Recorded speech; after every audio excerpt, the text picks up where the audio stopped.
Hey, it's Natalie. A quick note to you about the events that have happened this past week with the Amy Cooper situation, the George Floyd death, and all of the circumstances surrounding it and all of the commentary surrounding it.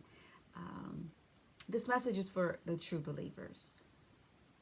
I want you to have hope in the midst of this stormy weather because you're in His Word. Because when you dig into His Word, you read in Ephesians chapter 6 that the battle is not a physical battle, but that it's a spiritual battle that we're fighting. And it outlines the weapons that we are supposed to put on in order to be victorious in the battle. And if you read Ephesians 6 and then you go to Romans 12, you will see that the Most High says vengeance is His, that He is the one that will fight our battles, that He is the one who will take matters into His own hands, and that He will bring justices into this world. So it's not us. And then you will go on to Deuteronomy 32 verses 30 through 38, where it talks about the same thing, where He says, no one snatches the ones that belong to me out of my hand. Do you not think that I can bring vengeance? Like, do you know who I am? Read Deuteronomy 32. And then you can even go to 2 Corinthians chapter 10, where you will see that the weapons that we use, the weapons that are described in the Bible, are not carnal, but they are mighty and strong and powerful to bring down the strongholds. That's 2 Corinthians 10. So you've got all of these scriptures that you can weaponize when you are in spiritual warfare. Trust and believe the things that have happened this past week is spiritual warfare. Trust and believe that it is spiritual warfare with coronavirus and COVID-19. Trust and believe that the enemy is trying to kill, steal, and destroy everything that you love, everything that you hold dear. And most importantly, he is trying to kill, steal, and destroy the faith that has been planted in you because you call yourself a child of the Most High. It's all spiritual warfare.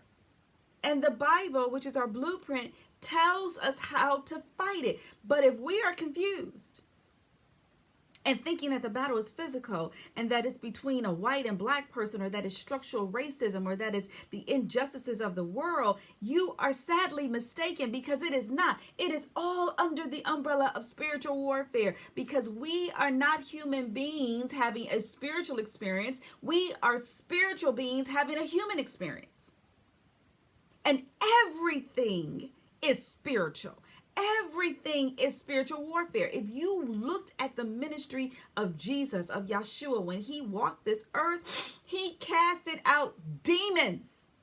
He gave authority to his disciples to say that you have authority over demons, spirits, principalities, serpents, scorpions, over all of the evil forces, and nothing shall harm you. He didn't say you have authority over white people, you have authority over black people, you have authority over Asian people, you have authority over Indian people. He did not. He says you have the authority over the evil forces of the dark world. Why did he say that? Because it's a spiritual battle.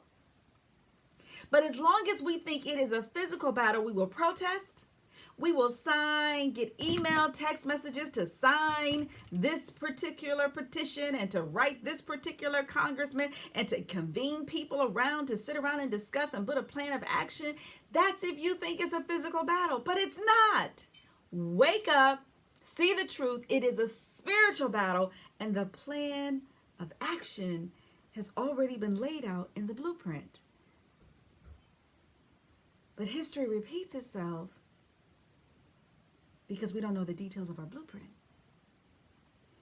History repeats itself because we're looking for humans to deliver us when it's a spiritual battle, and you need the spiritual King, sovereign, Most High to deliver us.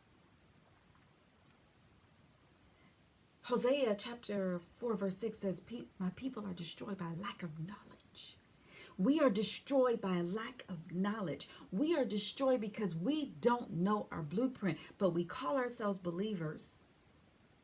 But we are not exercising our believers' authority, the right to be victorious, because we have on the armor, because we are in the word and we are applying the word.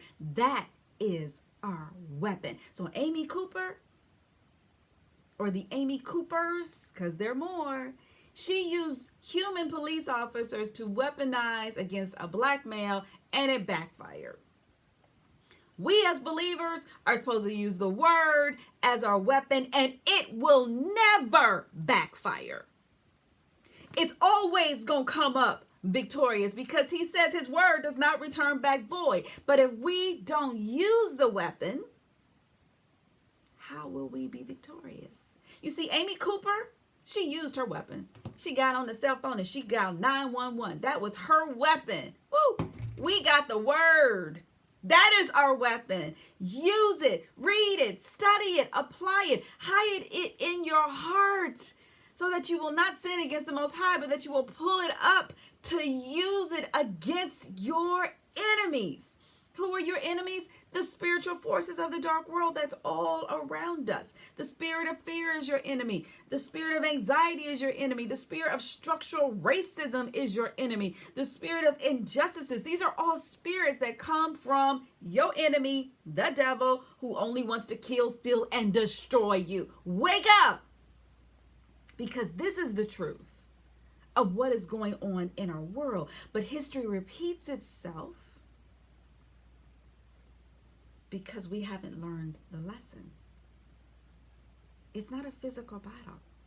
The battle is not between me and you, or me and you and somebody else, or somebody else against me. That's not the battle. That's what the enemy wants us to think. But the battle is spiritual.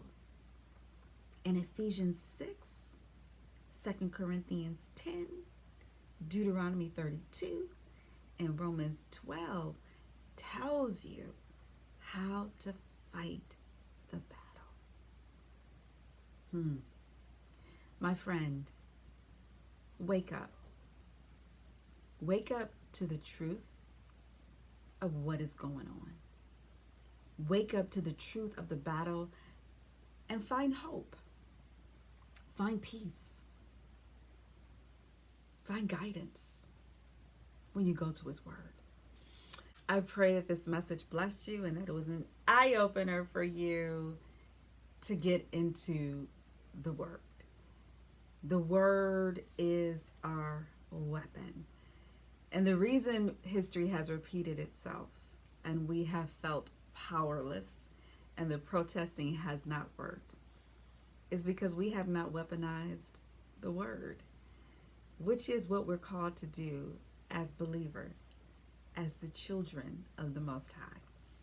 So as always, like the video, share it with someone who needs to be encouraged, subscribe to my YouTube station, but most importantly, start reading your word. Be blessed.